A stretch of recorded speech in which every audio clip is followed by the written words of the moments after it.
Advice number one, you should consistently train at your goal race pace to prepare for your race.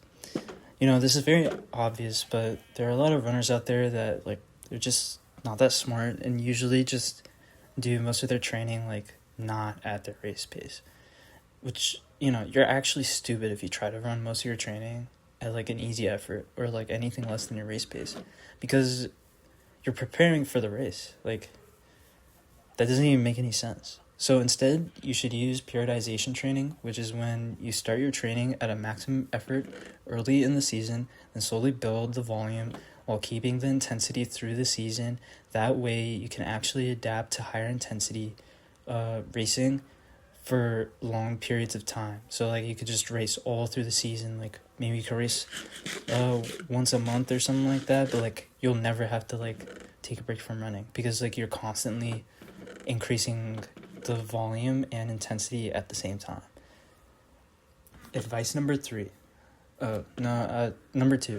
you should practice not breathing while running to increase your red blood cell count.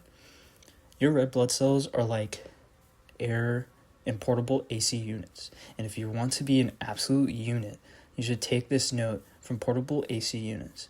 Red blood cells are what transport oxygen from your lungs to your bloodstream to then your muscles and tissue through your body, and they also carry waste like carbon dioxide.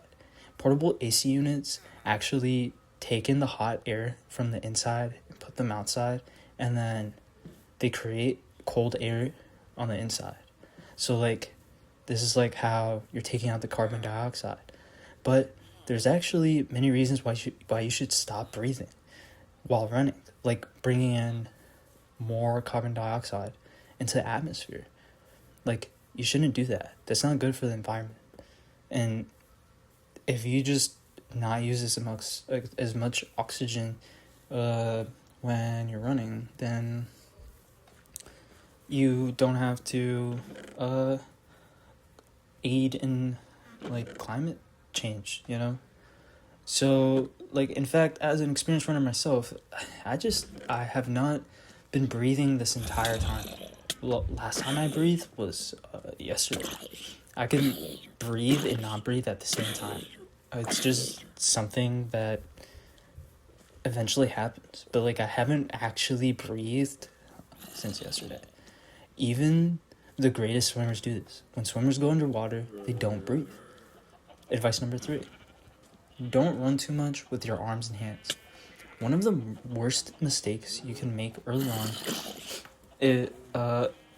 if you just started running, is using your arms too much. Personally, I use a straitjacket to do this whenever I run on the grass field next to the park. Running on a grass field while doing this can also strengthen your legs because there's less responsiveness on grass and dirt than on roads. Advice number 4. Wear thicker clothes in hot weather and not as many clothes when it's very cold. When it's summertime, always use thicker clothes to give yourself the ability to adapt to the hot weather. If you run with a lot of clothes, you can adapt to hotter weather than when racing. You can just wear your race kit and you'll have an easier time. Typically, I wear a windbreaker in joggers the hotter it gets. And if it gets hotter and hotter, I just put on another layer. It's pretty simple. It's the opposite when it gets cold. When it's very cold, you should barely wear anything. But not to the point where the police have to pin you down and taser you and all that. Just enough that you can use them as obstacles, or if you're strong enough to tackle them and tickle them. If you barely wear any clothes, you can then adapt to the extreme low temperatures. This is called running at your threshold. Advice number 5. Water isn't actually the most hydrating drink. Milk is. So drink milk instead of water. I know up until this point, I've been straight to the point and provided little evidence because it wasn't necessary. But this is a pretty absurd statement, I know. But milk is the life force of many mammals. For a reason, except platypuses though. They're a type of bird but classified as a mammal. So my point here is that milk actually has electrolytes like calcium, sodium, magnesium, chloride, and magnesium. In fact, in Minecraft, you can even drink it to clear potion effects instantly. Whereas water is just water. In fact, water is actually bad for you. The hydrogen bomb was even made from part water. Yeah. I can't even believe it myself. Like, have you ever noticed that there's hydrogens in the chemical compound of water? Yeah, well, hydrogen was in a devastating bomb. Anyways, water is barely anything, and milk is. Like milk is mostly milk. It doesn't have water. It's white, whereas, like, water is, like, clear. Like, drinking, like, it's like water is like drinking rain from the sky. They're, like, practically the same thing, but, like, rain has no nutrients, but it's just like water.